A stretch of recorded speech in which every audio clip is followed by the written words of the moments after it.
From the campus of the University of Kentucky, you're listening to Behind the Blue.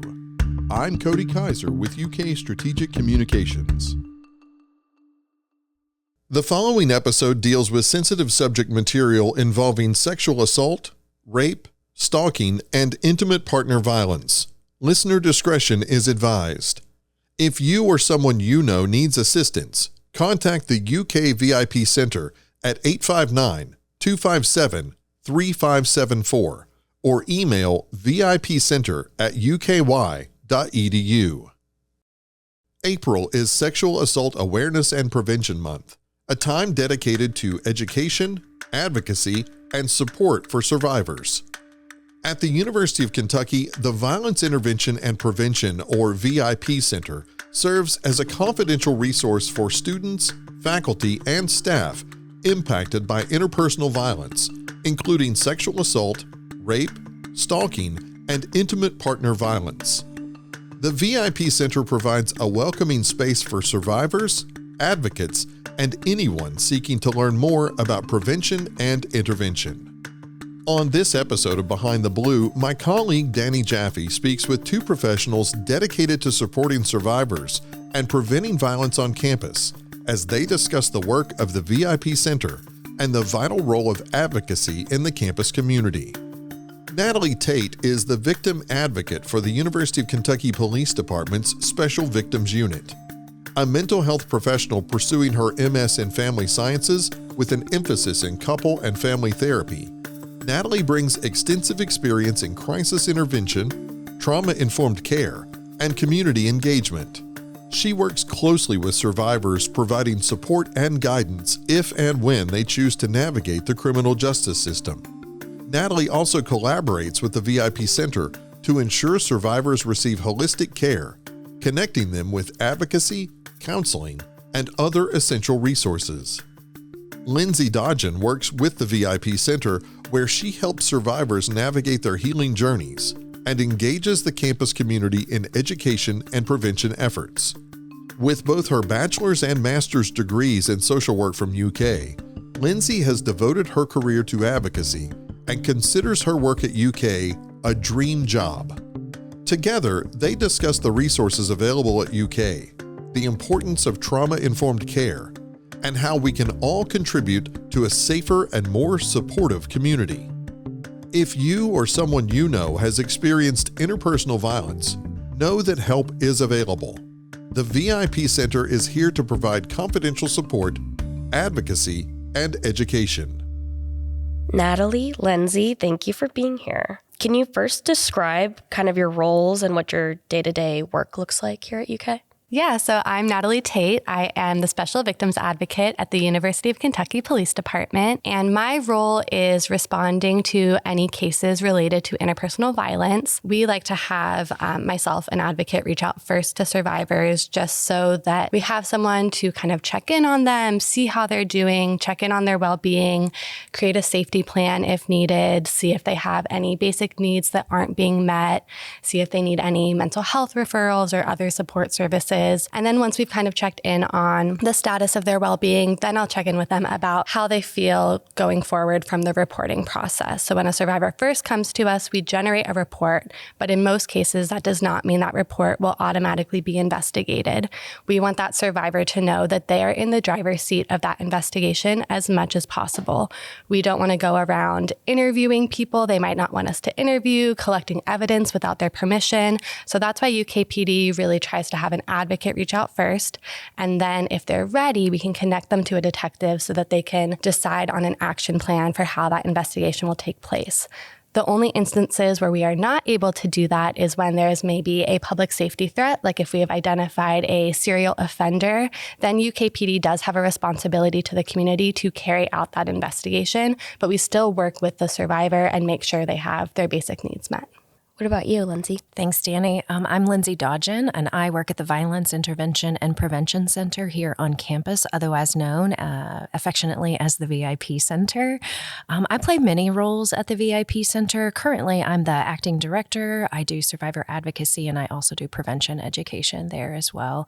I've been there for over 7 years at this point, so everybody's really comfortable with me doing a little bit of everything at this point.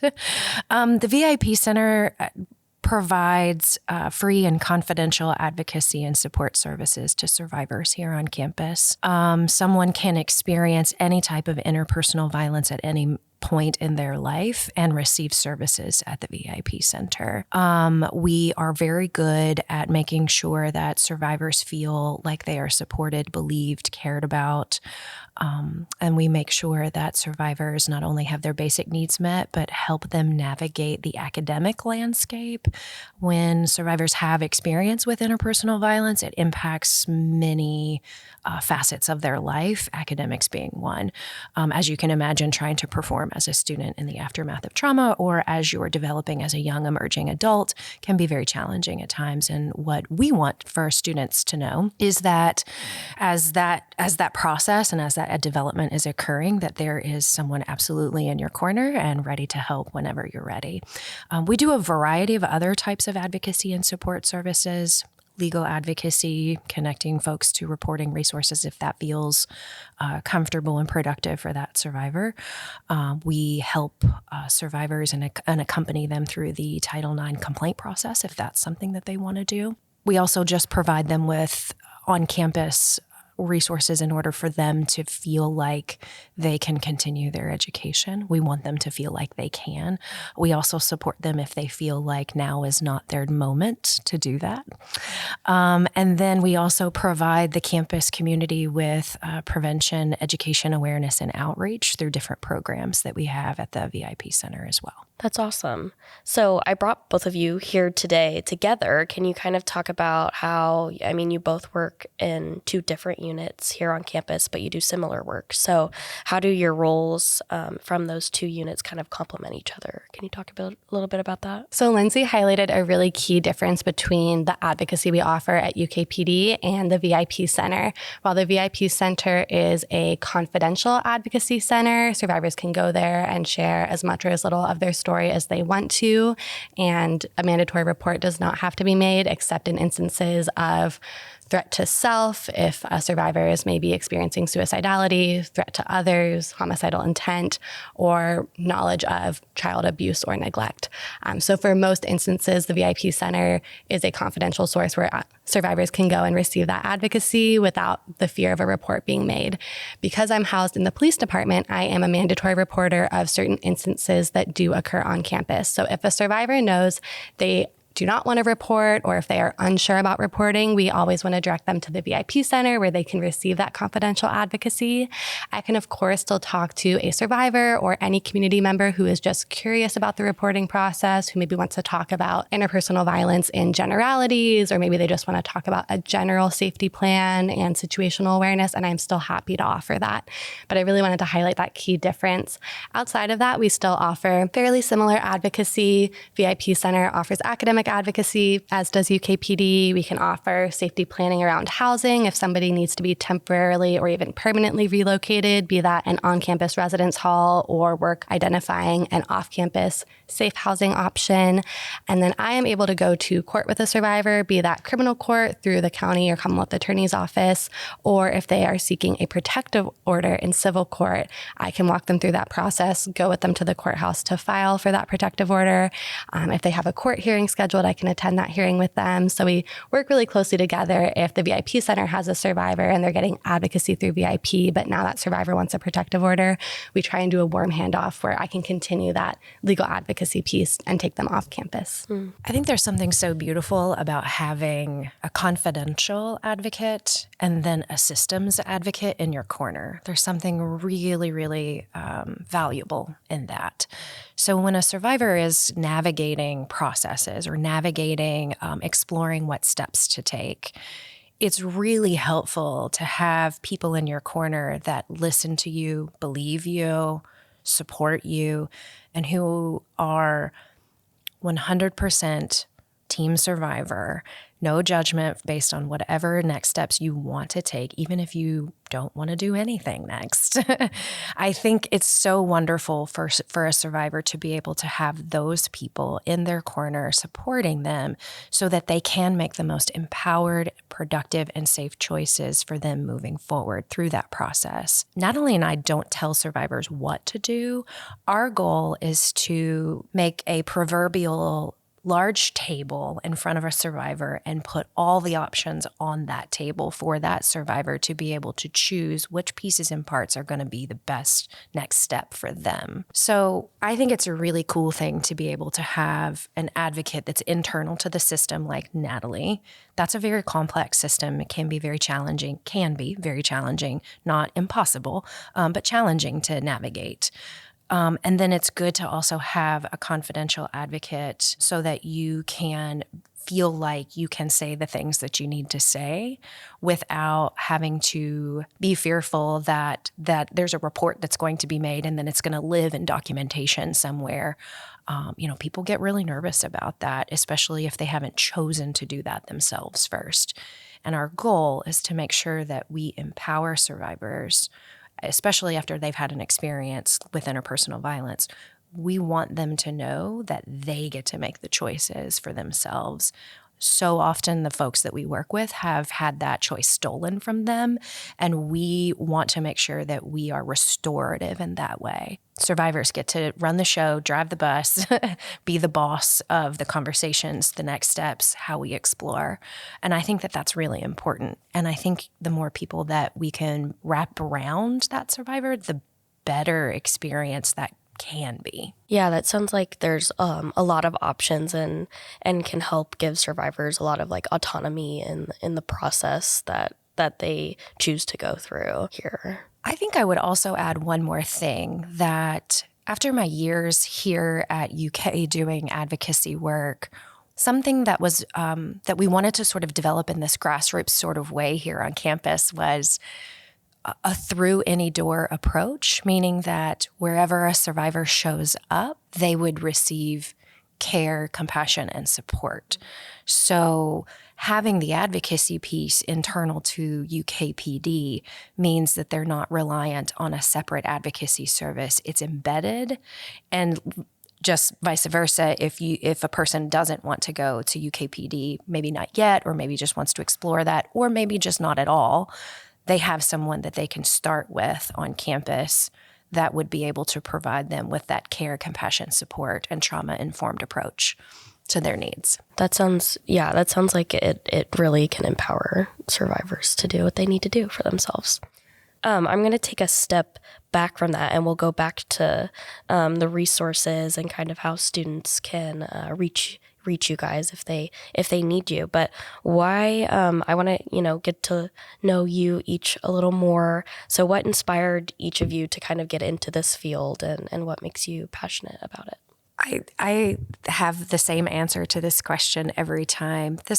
I'm a very purpose-driven person, and so naturally my work is also very purpose-driven for me. As a person in this work, I also have lived experiences with this, albeit you do not have to have lived experiences to be good at this work. I just happen to be one of those folks who also has that experience. And so for me, it's an opportunity I get to grow up and come to work and be an adult and do a professional job.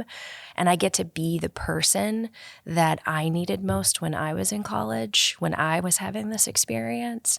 And that is never lost on me in every moment of every day of my work. It's an honor and a privilege to get to come to work every day and try really hard to be someone that I needed when I was in college and doing my undergrad here. Yeah, I'll echo what Lenzi shared. Just as a woman and a human in this community, most of us have been impacted by interpersonal violence in some way, be that as a direct survivor, as a secondary survivor, a support person to a friend or family member that's been impacted by interpersonal violence. be that sexual violence, stalking, domestic or dating violence.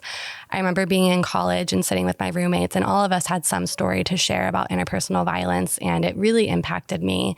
And as I continued on in my career, I got my bachelor's in psychology at UK, where I obviously learned a lot of underlying mental health concerns were related to trauma.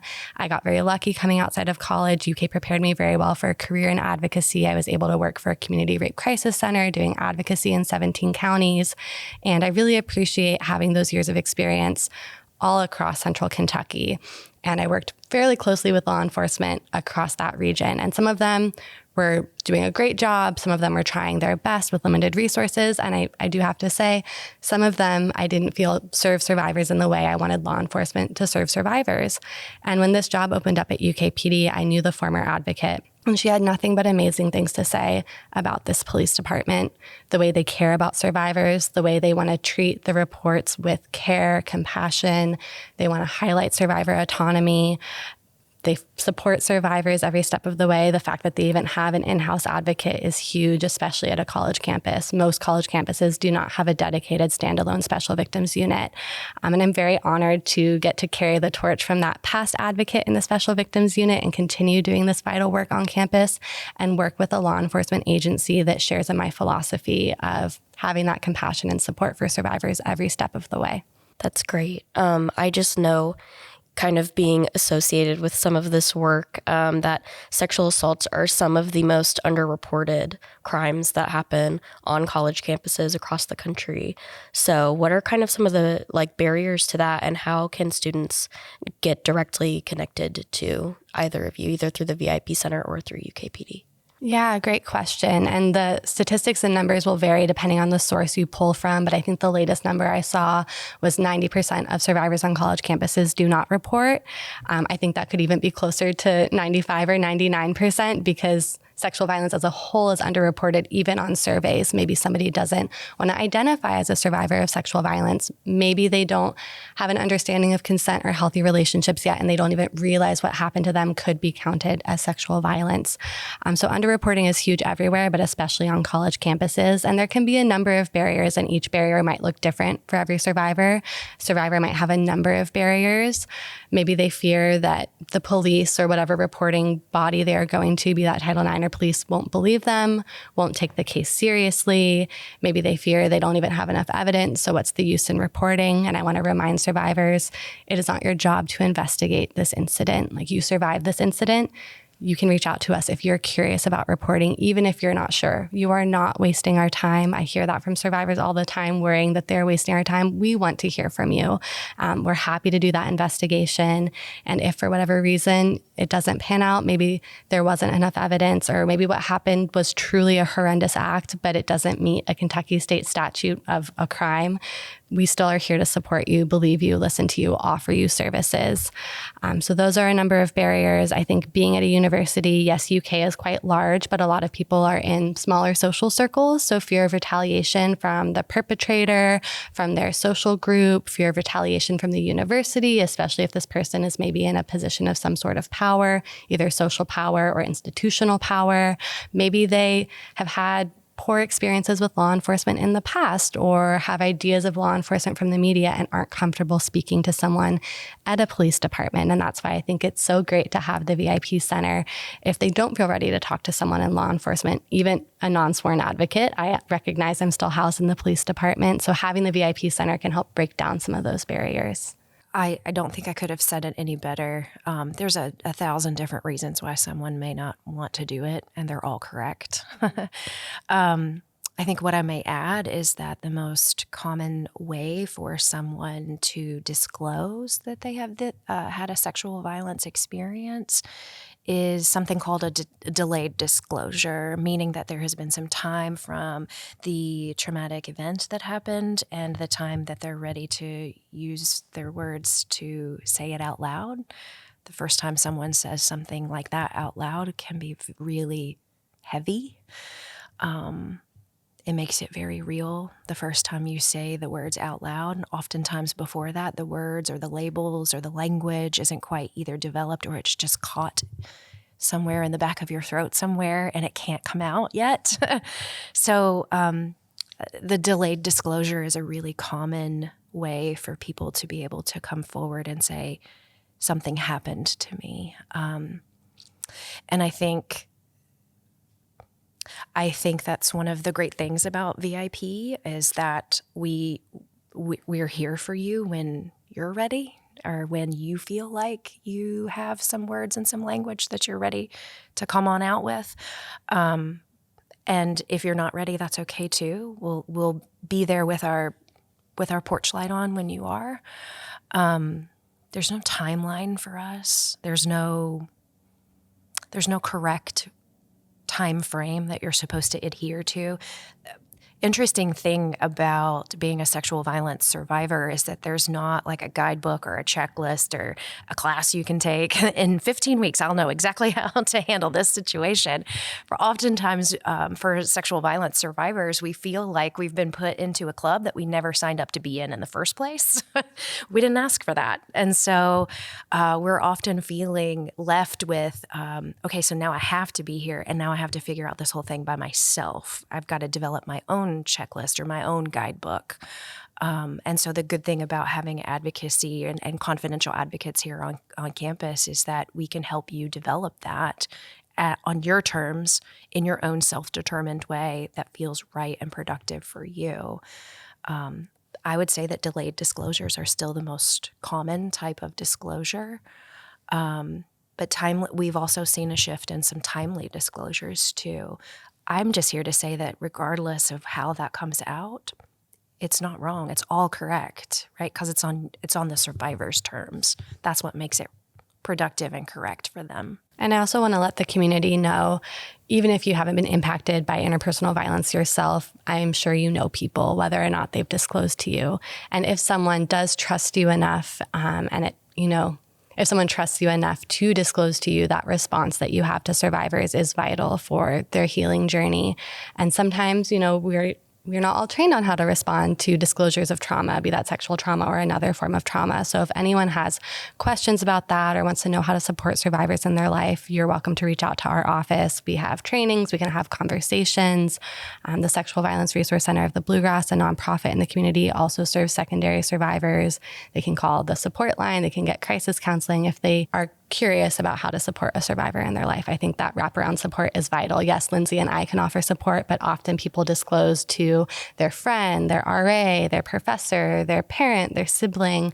So if you want to, take on the torch of advocacy and brush up on your skills of how to respond in a way with compassion and empathy, which a lot of us have that innately in ourselves, but sometimes when we hear about an incident of violence that has occurred to someone we care about and we love, we don't always respond in the way that we think we're going to because we're so worried for that person that we care about. So if somebody wants to brush up on those skills, please feel free to reach out and we will connect you to wherever you need to be. You don't have to be Lindsay or Natalie to be good at this, right? You can be just exactly who you are to be good at supporting survivors and be in solidarity with them. The VIP Center actually offers a skill building workshop called How to Help a Friend. It's secondary prevention workshop that if someone does disclose to you, we actually give you tangible tools and even things that things that you can say that are healing, restorative, survivor-centered, and trauma-informed. And we also give you information about how to be helpful in that circumstance as well. So we have a workshop that we're happy to do. You're also happy to consult. Like Natalie said, you can call us. We're happy to consult. You don't have to be us to do this well. I think all of us have a role to play. Our work is just, it can't be stay in your lane work. It's going to take all of us.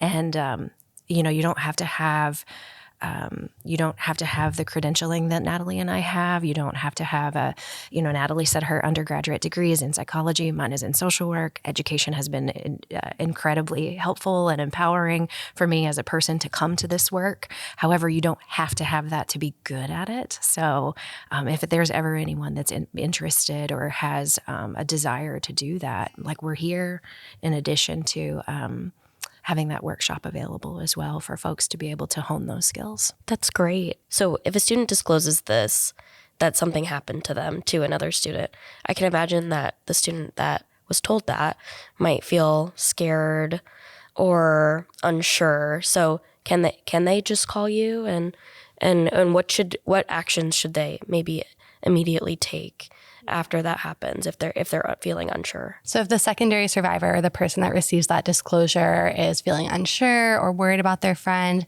they can definitely call our office. We have my email listed on the website, the Special Victims Unit email, and my office phone. They're welcome to reach out in whatever manner they're most comfortable with. To protect survivor privacy, I would encourage them to maybe not disclose that survivor's name if they're not wanting that information out there. So checking with the friend.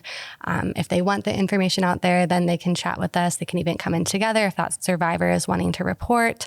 But if they're just reaching out for general information, I would protect that survivor's privacy, but they're welcome to come and ask us questions, either to support their own emotional response if they're having a tough time hearing that, to find out how to best support that friend as they navigate their own healing journey. The Sexual Violence Resource Center of the Bluegrass also has a 24/7 support line, and they have advocates on call to answer that line. So say they received this disclosure at 2 a.m. and aren't sure what to do, that number is available on the SVRC website. I don't know if we can link that in the podcast description as well. That might be helpful for both primary and secondary survivors. Yeah, I always think about that 2 a.m. Google search that sometimes a survivor or a supportive person to a survivor will do. For whatever reason, we just live in a world. We just live in a world when we need something. It's not during like business hours, you know? And so, I mean, that's okay, right? It's totally fine. I think about that 2 a.m. Google search, and I think about what would be like, what are some keywords that can be searched on the UKY website, and what will take them to. If you and if you search like sexual assault, you're going to get me and Natalie. So that's the good thing about it. You're probably also going to get some other resources as well. And that's okay too. Because remember, my goal was to, in a grassroots way, be able to, like through any door, you would be supported and served well. And I think that that's an ever-evolving project that we're all collectively working on together, because it's a commitment to make sure that that's happening. But if you need a human to talk to in that 2 a.m. Google search, the Sexual Violence Resource Center has a 24/7 crisis line that someone can call.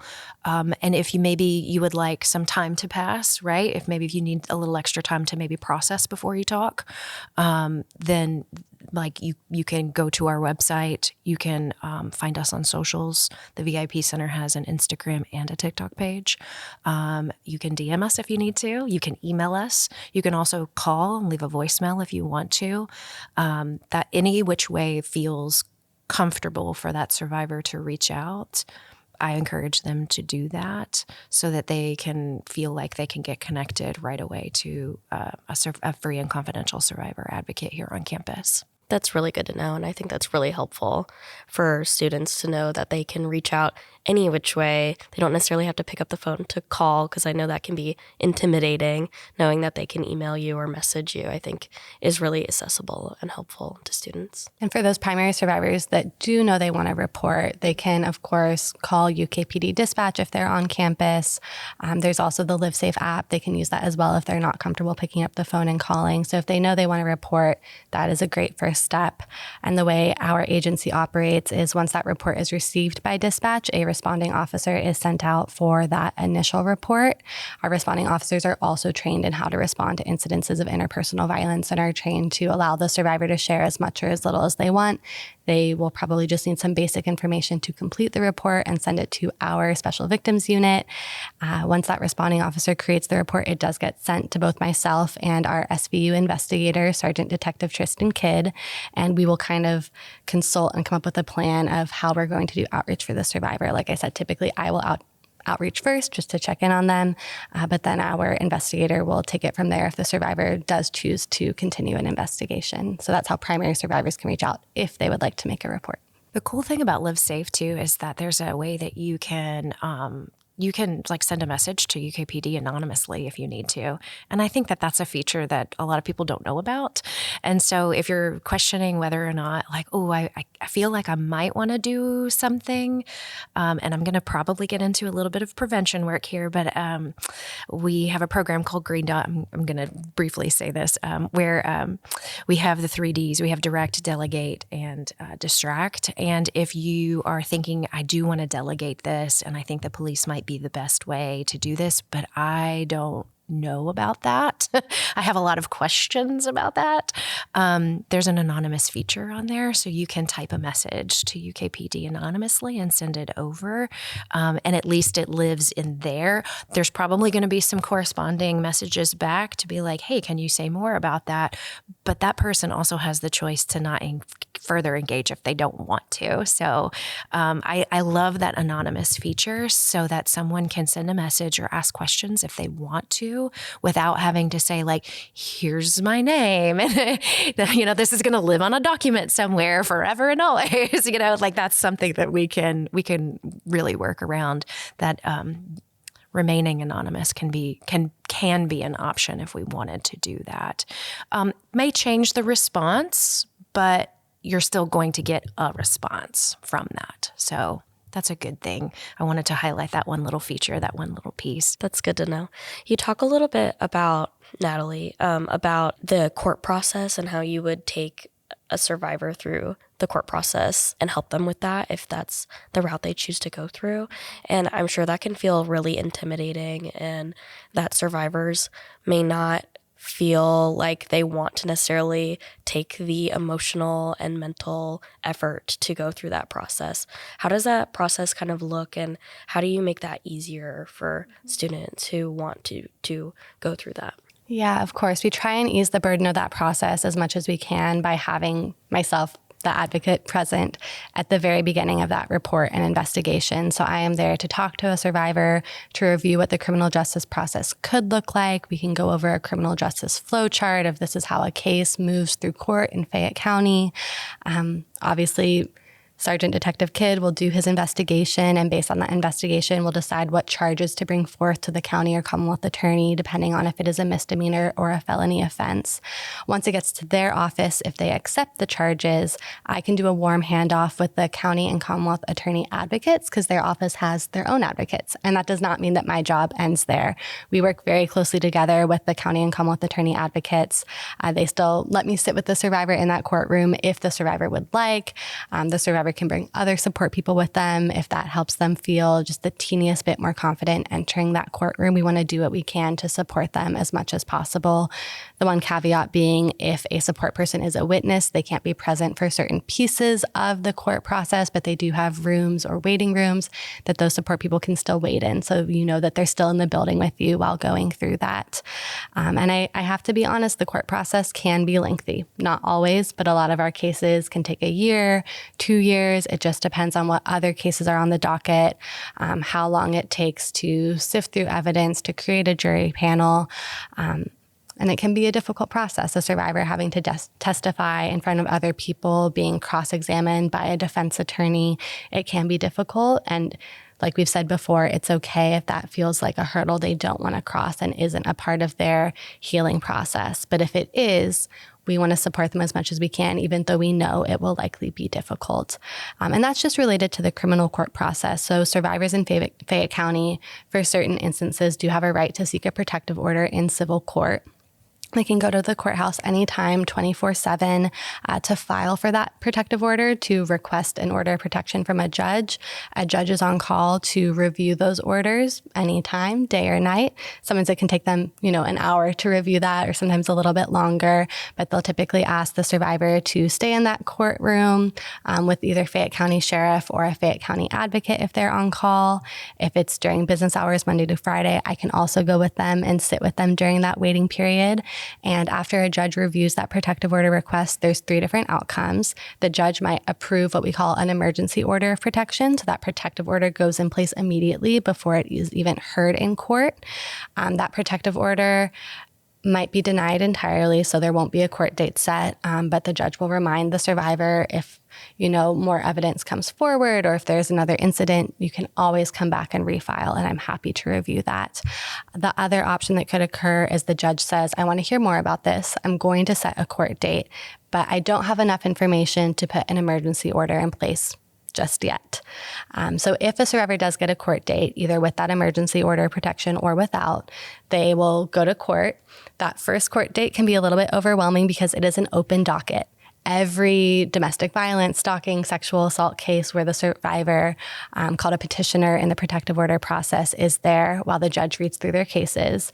They typically do not have a survivor testify in that open courtroom. We want to protect survivor privacy. And the judge will say to the suspect in the protective order process, called a respondent, do you agree to this order? And if the respondent agrees, that survivor gets to leave the courthouse with a protective order in place, typically for about 2 years, but it is case dependent. If the respondent or suspect does not agree to that order of protection, there will be an off-docket hearing set where a survivor is able to share their story as much or as little as they're comfortable with. They can sometimes get an attorney from a nonprofit in town called The Nest, depending on their case, if it's related to dating or intimate partner violence. So they can get support from resources while they navigate that. And at that hearing, that's when the judge will decide, do I want to offer that permanent order of protection?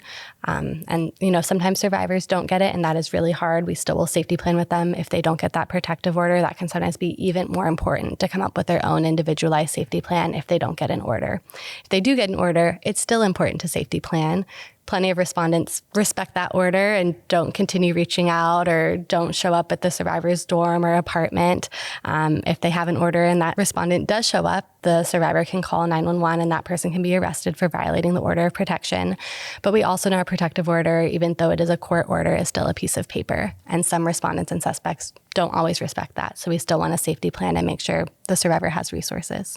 That's good. There seems to be a lot of resources to help the safety of survivors just in general, even if it's not through the court process or through an order like that. So I think that's really good information to know for people who might be feeling scared or like they don't have options. And a survivor does not have to go through the criminal court process to request an order of protection through civil court. They don't have to have a police report. That is a separate system set up for survivors who maybe don't want to go through the criminal justice system. A survivor can also go through both systems if they choose. Again, you'll kind of hear in a lot of our answers, it's up to the survivor. We're highlighting that survivor autonomy. We know all people are different, so all survivors are different. Their needs will be different, and our job is just to provide that information and empower them to make the best decision for themselves. I also think, too, that sometimes the thought of going to court is not a very attractive option for people. It's just maybe not something that feels productive to someone. And that's okay because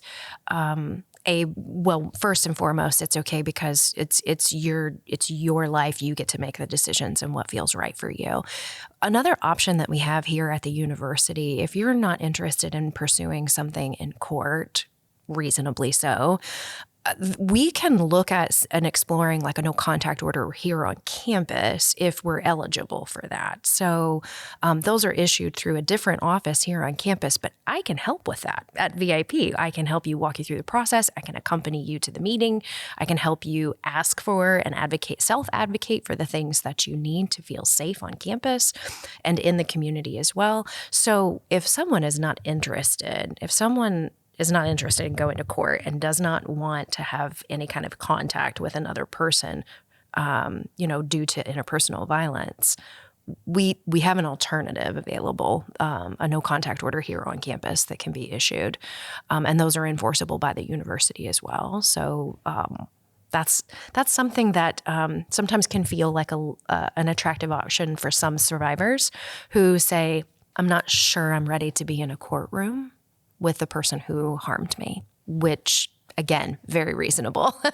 So we work really hard to make sure that we're putting, like I said, the proverbial table.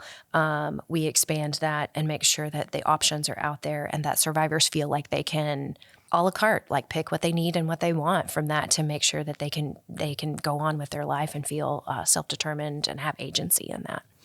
That's really good to know. I'm glad you brought that up, those campus options specifically, if they don't want to go through that. Which is why Natalie and I work really well together. Yes, and absolutely. If you have the two of us in your corner, like my goal is to wrap around you and take good care of you. Yeah, that's great. I'm glad to hear that. Shifting gears a little bit, what are some of the biggest misconceptions about sexual assault and consent that you encounter through your work? Oh gosh, so many. I think that sometimes, Natalie touched on this a little bit earlier when she said that survivors sometimes feel like they don't want to call the police because it's a waste of the time, or maybe it's not a big deal or something like that. She briefly touched on that.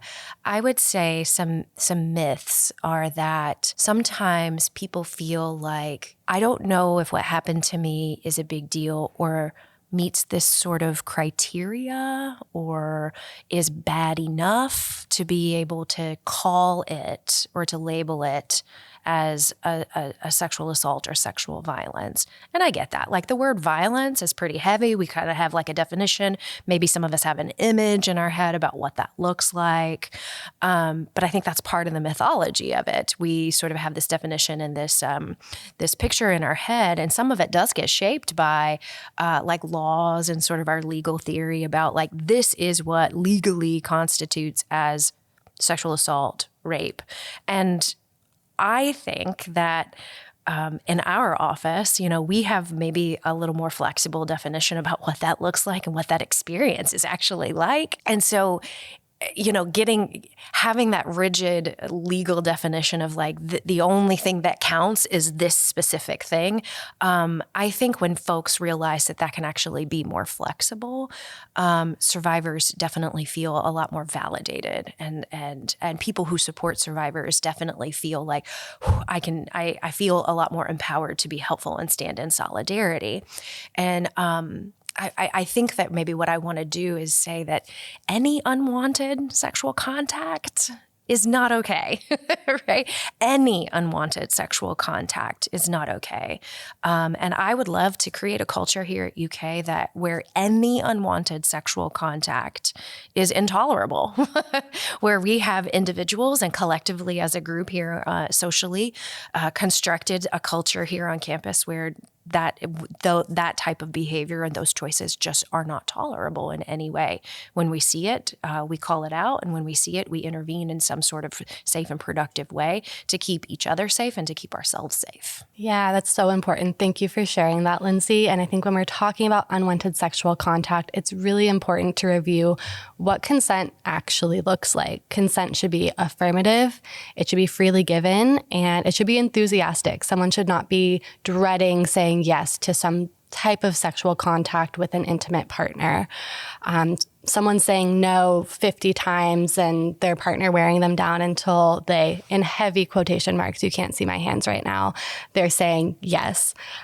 That is not, fairly given, affirmative, enthusiastic consent.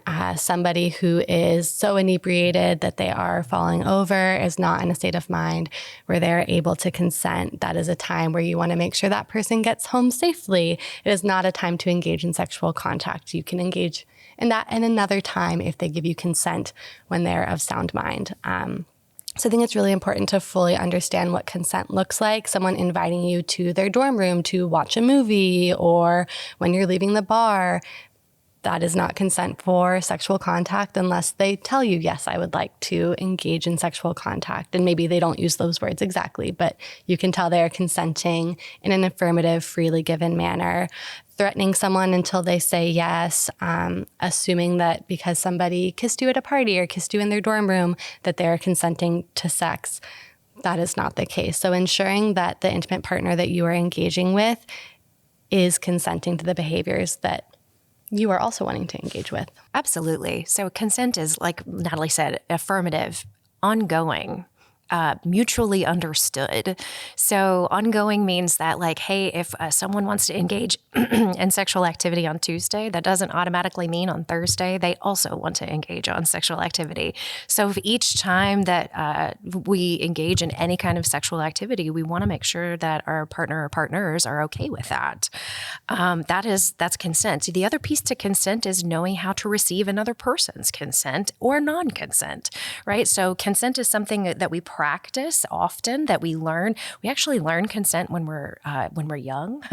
So, we learn consent in kindergarten when we're learning how to like share and set boundaries with like toys and crayons and things, right? And so, no, it's my turn to have a turn with this. You can have a turn in 2 minutes, right? We teach our toddlers these types of things. Consent is not just for sexual activity. Consent, healthy communication, healthy relationships, and boundary setting is for all of your relationships. So like Natalie said, that it's, mutually understood, it's affirmative. If it's not enthusiastic, that's a question mark and you need to check in, right? So, consent that is coerced or pressured is not true, valid consent. And so that, just because someone said no, and you don't even have to say it, like body language is communication as well. There are different ways that people communicate. And if you're going to engage in sexual activity with someone, it's okay to talk about how you communicate. What is your communication style? How do you like me to communicate with you? Especially when we're engaged in sex. How would you like me to communicate with you? How should we talk about this when we're engaged in this activity? The other thing about sexual activity and some kinds of things that I want to untangle for people is that in the aftermath of sexual activity, it's a really like very sexy thing to do, to check in with each other. So you're checking in during, you're communicating. It's obviously a very caring thing to do, but it's also a very sexy and like cool thing to do, to check in, to be like, what can we do? Like, what are we doing? And how can we make this better? Sex should be pleasurable. If sex is consensual, it can be very, very pleasurable. And those are the elements to make sex pleasurable. It must and shall always be consensual and safe for everyone that's involved. And I think that sometimes people can get really uncomfortable talking about that. But I mean, we're on a college campus. And so I think people are living their best lives and we support people with that. And to be, obviously at this table, we're not shy to talk about that, right? But as you're an emerging adult, if you're a student here and you're young and you're emerging, you might be exploring what sex can look like for you. Safety and consensual pieces are like the bedrock of having pleasurable sex. We're humans and we have the right to have like safe, consensual, pleasurable sex. If we want to. And if you don't, that's okay too. Mm-hmm. Yeah, I think a college campus is a great opportunity for young people to experiment with relationships, practice communication, figure out what a healthy relationship, a healthy, pleasurable sexual relationship looks like. And not all people, most young people aren't going to say, do you consent to this sexual encounter? You can find your own language that works for you, that works for your partner. How are you doing? How does this feel? Is this okay? Like there's other language that you can use to obtain that consent. And like Lenzi said, also checking in about body language is really important. And that can be normalized, right? It might be a little bit awkward and clunky. Sex is awkward and clunky when you're first engaging in it anyway. So we just have that expectation that it might be a little awkward at first. But normalizing, do you like this? Does that feel good? Is this okay? Right? Not only can that be so pleasurable and so caring in that moment, but we can make that sexy too if we need to, right? Consent is sexy. We can do that. It can be so pleasurable and such a really wonderful experience when consent is freely given and freely received. Yeah, that consent piece really seems like that is the piece, right? And so how do we teach? And you said, we're taught consent even from when we're little and in all kinds of relationships and actions in our lives. And we might not know that. Students might not realize that is part of consent too, right? And so what kind of proactive measures does UK take and do we take to educate our students on consent and what that looks like and why that's important? I will shamelessly plug another skill building workshop that we have through the VIP Center called Consent Culture. And we titled it Consent Culture because we wanted it to directly oppose rape culture, which is very pervasive in our general culture, not just like on a college campus. It's in general, it's quite pervasive.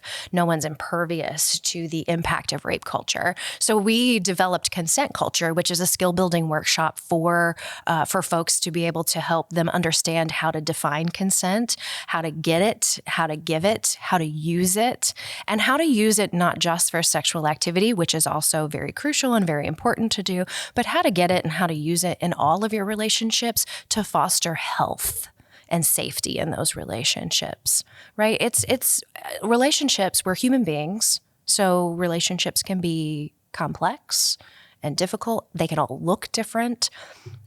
And that's okay because we want for folks to be able to have the tools and the skills and the strategies to apply different things for different relationships. The goal is to have like health and safety be a priority, whether it's a sexual relationship or if it's just a meaningful relationship, like a friendship or a roommate or a classmate or a family member. Like consent and healthy communication and boundary setting are all key elements of those, and all of those relationships obviously will look different, but you can't not have those elements with any of those really meaningful, special relationships in your life. Yeah, Consent Culture is a wonderful workshop, and the university does have a required online training that all students and staff are required to go through. I think it's very vital if we want to combat a rape culture on our campus and fully embody what consent looks like to take the time to attend additional workshops to improve that knowledge language that we use when we engage in sex. So I do want to shout out the VIP Center. Like if you have a class or a student organization or a residence hall where you want that workshop, please reach out to them. I'm also happy to lead a workshop around consent, around supporting survivors. There are resources on this campus and we want to help you all. On that note of combating rape culture, I think, Danny, you had asked about myths earlier and we touched on it briefly. Other myths that we see on campus and just in the community is that sexual violence or stalking might occur from a stranger while you're walking to your car in a parking garage in the middle of the night. And yes, there are perpetrators, assailant suspects like that. The vast majority of incidences of interpersonal violence are going to be someone known to the survivor. UK does send out those clearly required crime bulletins. And if you read those crime bulletins, it will list if the suspect was known or unknown to the survivor. And more times than not, it is known. Often these incidences are occurring in the privacy of a dorm room or an apartment or at a party in an area where people can't see them and can't intervene. And I don't say this to scare students or make them think they can't trust their friends or acquaintances or potential romantic partners, but it's just a reality that we need to be aware of and why that consent piece is so important. It is never a survivor's job to protect themselves from a potential incident of interpersonal violence. It is the suspect's job to not engage in that incident, to not harm that person, to violate their, body, their mind. And part of that responsibility is taking workshops like this. And there's also a community responsibility to hold each other to higher standards. I think consent culture actually starts with us socially, right? So and individually, me as a one person, I can't change things by myself. But what I can do as an individual human being is commit to not causing harm. I don't want to cause harm. And if I have ever caused harm, my goal is to repair that harm and to do better, right? So that's my individual commitment and responsibility. If we can all individually, collectively do that and make sure that we're calling out behavior or comments or things that don't align with that, then we're sending a very clear message to maybe those potential people that will choose to cause harm. We're sending a message that we're not going to tolerate that. You can't make that comment here. You can't tell that joke here. Say more about what you're saying. I don't understand what's so funny about it, right? So when we're calling those things out and checking in with other people, that comment was harsh. Are you okay? When we're doing that, we're actually, not only are we living our values, but we're actually protecting and socially creating the culture beyond just like rules and laws and policies, which are all very helpful and we need those too. However, we have the power, the people have the power to be able to create a culture, a social network that says, we don't tolerate that here. That's not okay. And it starts with me as an individual person making that commitment. If we can all make that commitment, I think we all do, right? We all want to be safe, good humans. And so when we all want that for ourselves individually, and we start looking out and applying that to our friends and to the others that are around us, we have the power to do that. Collectively, the power belongs to the people with that. So regardless of what the law says, regardless of what the policy is, right? Like, we, the people, get to define that. We get to make that. And we get to shape that. We can have. I know that I sound a little bit hippy-dippy here, but I'll own it. I have hope, and I know what we're doing is working. When you zoom out and take that real bird's eye viewpoint from where we began in the mid 70s, when we got our very first rape crisis center in Kentucky in like 1972. Don't take that to the bank. I'm not exactly sure on that date. However, that's when we got our first rape crisis center. And if we zoom out, the numbers are falling, and that change might be happening very slowly for us. But it is happening. What we're doing is working. We are continuing to push. In the 70s, it was our grandmas and our moms doing this. And so now we're here. We're ready. The students are ready. They're pushing. And so we keep going. We keep going. So the hippy-dippy part is that I have hope, that I believe in us. I trust us. We got us. Like, I feel that right down into the marrow of our bones. I feel that we can do this, that this is possible. It's not just some pie in the sky goal that we occasionally shoot for. No, we push it every day. We push every day. We keep going. We're shifting this paradigm. It might be slow work. Slow, steady work is the concrete work, right? That's the work that stays. So it's not willy-nilly. It's not a flash pan thing. It's something that stays with us, right? We're shifting. We're doing it. We are. I have hope. I love us. I could say a lot of things about that part, about having hope and believing and trusting that we can do this together. Maybe I don't see it in my lifetime. The change that I want to see, a violence-free campus, that's what I want. Maybe I don't see that in my lifetime. That is not going to stop me from doing the work. I'm here, I'm ready, I'm pushing, and I know that the folks that are coming up behind me are also ready, probably more fierce than I am. So, kudos to them. I know this can be a heavy topic for some. Hopefully you're still listening and tuning in with us, because I think Lenzi's highlighting something really important, that despite this being a heavy topic, this is an exciting opportunity to redefine our culture on campus and in the other communities that we are a part of. We get to decide the type of relationships that we're having. We get to take that pledge that we will not harm others, that we will educate ourselves on consensual, healthy relationships. And I have a lot of hope for this campus too. Like Lenzi said, it might not happen in our lifetime, but we are sowing those seeds, and we're so excited for this new generation. I know it's been a difficult year. There have been a lot of crime bulletins going out, and correct me if I'm wrong, Lenzi, but after consulting with the VIP Center and their numbers from prior years, the VIP Center isn't seeing higher numbers of interpersonal violence. They've been seeing incidences of interpersonal violence since they opened their doors. Interpersonal violence has been present in our communities for a very long time. What we are seeing with those crime bulletins is more people are putting their foot down and deciding they do want to do something about this, and this behavior is not tolerable. And some of those people are deciding if it's right for them to report these incidences to the police department, to Title IX, and that's an option for them. Again, as Lenzi said before, there is no expectation that a survivor has to report the incident. It is up to them. There is no right answer. I want the survivor to do what is best for them. But for the people that do want to report, that's where those crime bulletins are coming from. People that feel ready and want to say, this happened to me and this isn't okay. I think a lot of the messaging that survivors get is what they would, could, should, and ought to do. And I think maybe sometimes that may come from a good place, but oftentimes survivors get conditioned. They hear this messaging from the culture, from the people that say, you should report, you ought to report. And what I want survivors to know is that reporting is a highly individualized choice. For some folks, it's going to feel very empowering and very productive for them. For other folks, it's not. Guess what? That's okay. Whatever you're feeling, that is a perfectly acceptable thing. But we condition survivors oftentimes that they have to, should, could, would, and ought to do this list of things, up to and including you should report in a timely manner, or you won't be believed. Can I be honest about that? If you don't report, then you won't be believed. First and foremost, let's unpack that, right? I talked earlier about delayed disclosures and how that is the most common way. And that has a lot to do with how the brain and the body process trauma. So delayed reporting is common because it's what the brain and the body need after trauma.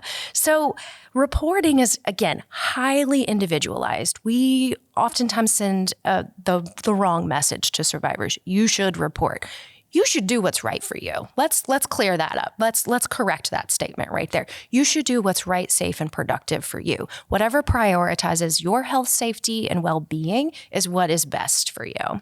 If that includes a police report in a timely manner, then we are going to see more crime bulletins. This culture has spent a lot of years telling survivors, you should report. And this year we saw survivors want to report. So we're going to see more crime bulletins.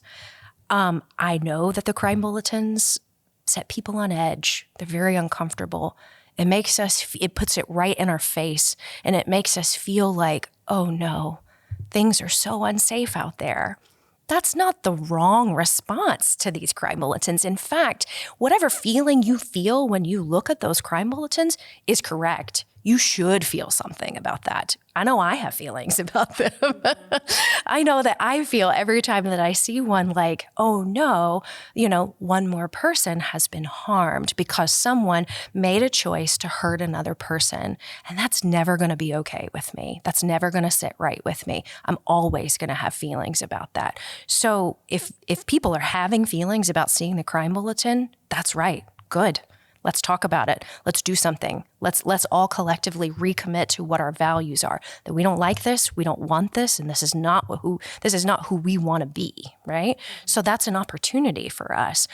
I know we don't like seeing crime bulletins, but if we're going to tell survivors that they need to timely report to law enforcement, we may need to cozy up to seeing more crime bulletins. Like Natalie said, the VIP Center is a confidential resource here on campus, and since the day that we have opened our doors, survivors have come in to see those services, and our numbers are steady. They're always steady, right? Because we're a confidential service. And I would say that probably tracks with other confidential services in our community as well. We're always going to be busy. I'm not going to work myself out of this job. In fact, the more things that we do, like this right here, the more we talk about it, the more crime bulletins, the more workshops, the more prevention, the more things that happen, the more survivors are going to feel comfortable to come and talk to us. That's a good thing. Yes. I will always see this as something positive. I love survivors. I want them to come and talk to us. And I want for people also to know that seeing the crime bulletin is going to cause you to have feelings. Whatever your feelings you're having, they're valid, they're real, they're correct. Mm-hmm. And it's our time. It's our opportunity. It's our time where we individually and collectively get to do something about it. Yep. You're so right. And I think that's a great message. And bringing it back to that awareness and it being our time, April is Sexual Assault Awareness Month. So what special events and programs are you guys hosting that can help us bring awareness to this issue again and try to adjust our culture around this? Yeah, I'll let Lenzi share some very exciting prevention efforts coming out of the VIP Center very soon for April. For some of the other events that we're doing to raise awareness, to educate the community on consent, on resources for survivors, we have a number of opportunities. And Lenzi, let me know if I forget one, but we do have a resource fair on April 14th from 1 to 3 p.m. at Barker Plaza, where we have both campus and community partners. Not all survivors might want to seek services at an institution where an incident may have occurred. So we want to remind survivors there are off-campus community resources here that are free, that are confidential, that want to be in your corner.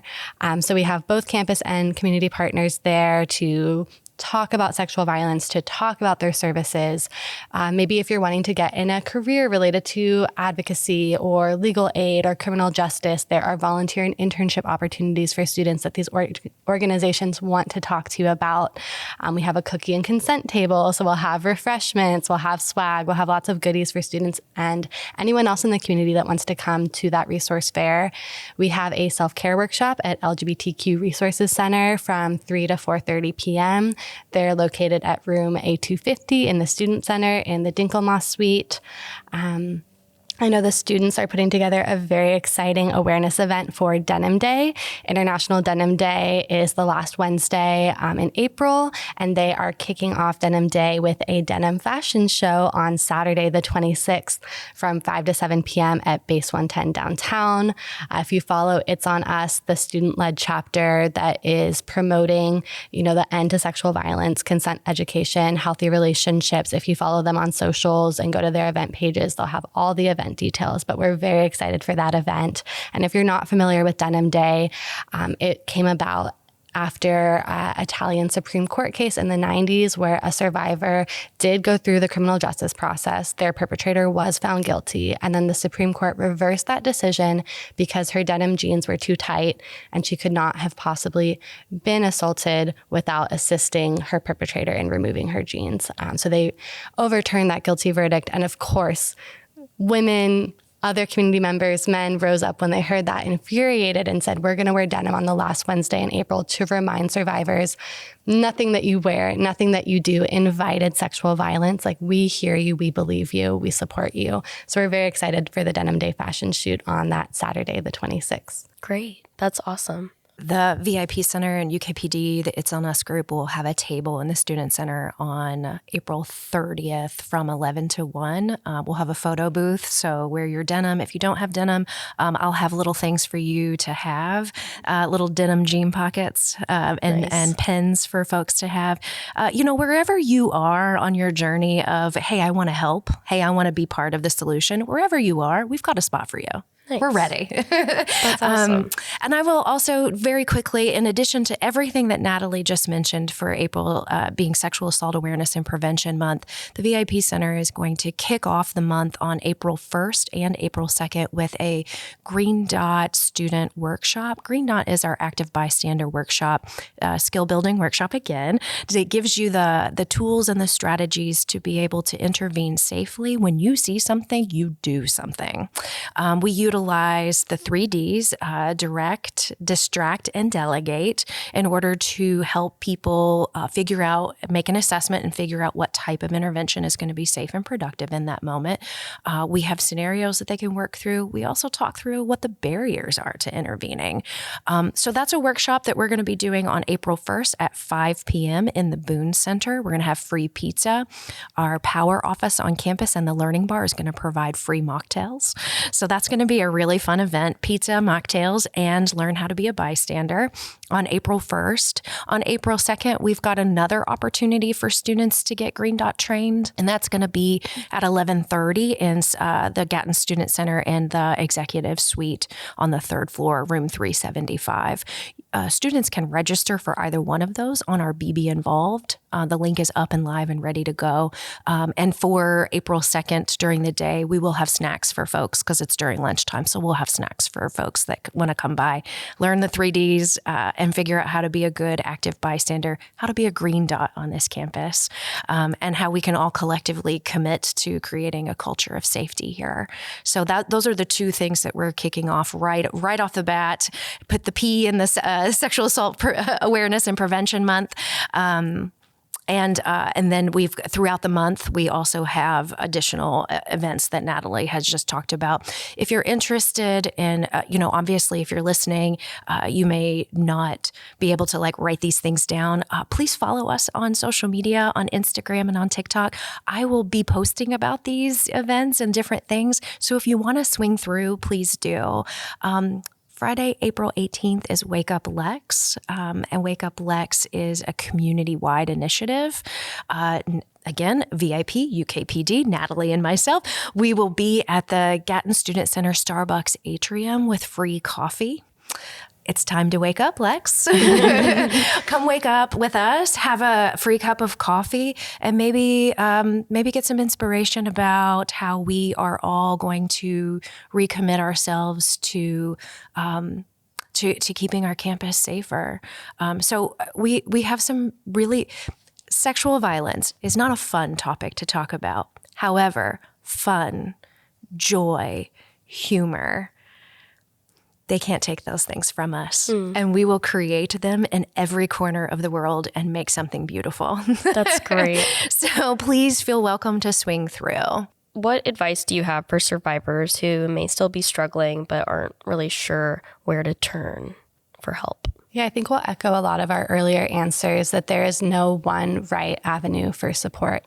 Some people tell a trusted friend, a professor, a roommate, a parent, and sometimes those people respond really well. Sometimes they don't. And if you don't get the response you're looking for, that does not reflect on you or the incident that happened to you. And that's where I'll highlight some other areas of support. So you can call that Sexual Violence Resource Center 24/7 support line. That is anonymous and confidential. They are aware of community resources. They have resources themselves. They're aware of campus resources. You can talk to them about the options you want to pursue. During business hours, you can call the VIP center. You can call my office. Again, not a confidential reporter. So if you do talk to me, you can talk in generalities, or if you want a report to be made, I can connect you to the people to do that in our department. But like we've been saying, there's not one right way to take that next step in your healing journey. Some people might wait a year, 10 years, 20 years before disclosing. That is okay too. You can take as long as you need to process this. But when the load is too heavy and you do not want to carry that load by yourself, we are here for you. There are people here on this campus, in this community, in your life that want to listen to you, that believe you, that are here to support you and help you get to that next phase. A lot of survivors feel they never get back to their old normal, the way life was before the incident, and that's okay too, but we can help you craft a new normal. I think when you have an experience with sexual violence, it feels so isolating. You feel very alone. You feel like people won't understand you. You feel like if you do tell someone, then somehow you're going to have to like wear this sticker on your forehead that says victim or something like that. It's just a very isolating experience. And so the reasons why people may not tell are good and valid reasons. And I think sometimes time can be an ally in that, and people just need time to be able to process that. I talked a little bit earlier about saying it out loud for the first time. So people need time to be able to develop the language and the thing that feels right for them. You've heard Natalie and I over and over refer to folks who've had these experiences as survivors. That label, that term may not resonate for some people. That's okay. You don't have to call yourself a survivor in order to like get help, right? Or to receive that kind of support. So I guess what I want to say is that because it is such a lonely, isolating experience, there's really good reasons why people don't reach out for help. Oftentimes what folks will realize is that this is having an impact in their life in different facets of their life, like it's showing up in their schoolwork, or it's showing up in their meaningful relationships. It's showing up in the way that they experience the world, right? It's harder to experience joy or justice or safety in the world. So when it starts to show up in those places or in those parts of your life, that's usually when someone might feel ready to say, I think I need to talk about this with somebody, but I'm not really sure the first person to go to. Whoever you choose is your choice, right? You can choose us or not. We will love and support you no matter what. What's just one final message that each of you have that you want to give to our campus community and beyond? My message would be, I care so deeply about this university and the people that are here. My dad's been a professor here for over 20 years, teaching undergraduate and graduate students. I myself was an undergraduate and graduate student here.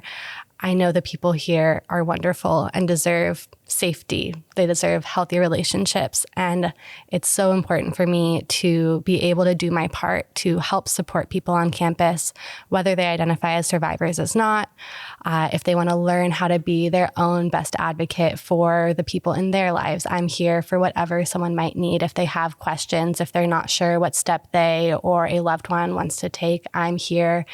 Even if you just want to pick up a phone and call and have a conversation, that is a great first step. I think I'll tack on from, the isolating and loneliness of it. I want for anyone who's ever had this experience to know that I'm with you, that I love you and I care about you, I trust you and I believe you. I think those words are actually very powerful, and I don't just say them lightly. I say them out loud with my whole chest because I believe in it. And if we could all do that for survivors, I think a lot of survivors would realize that you're not on an island alone. There's a lot of us here that have not only have this lived experience with you, but there's so many people that love and care about you. And for a lot of survivors, maybe they don't always get to experience that, but we can change that. I hope any survivors who may be listening or people who know survivors know that they can be in really, really good hands with both of you. You're doing really, really important work on our campus, helping with this culture and consent culture and providing resources for survivors. So I just want to thank both of you so much for coming on and talking with us today. Well, thank you, Danny and UK, for this opportunity. It's really important to get not just our message out there, but the message that survivors are believed and cared for on our campus and beyond. I'm always honored that someone wants to talk about this. I'm always not surprised, obviously, but I'm always so deeply honored that you all want the microphone in front of me. It's just such an honor. So thank you so much for letting us come and talk about the things that we care about so much. This episode has addressed topics related to sexual assault, rape, stalking, and intimate partner violence. If you or someone you know needs assistance, please reach out to the UK VIP Center at 859-257-3574 or email vipcenter@uky.edu. Support is available, and you are not alone. Thanks for listening to Behind the Blue. Behind the Blue is a joint production of the University of Kentucky and UK Healthcare. For more stories about UK and UK Healthcare, visit uknow.uky.edu.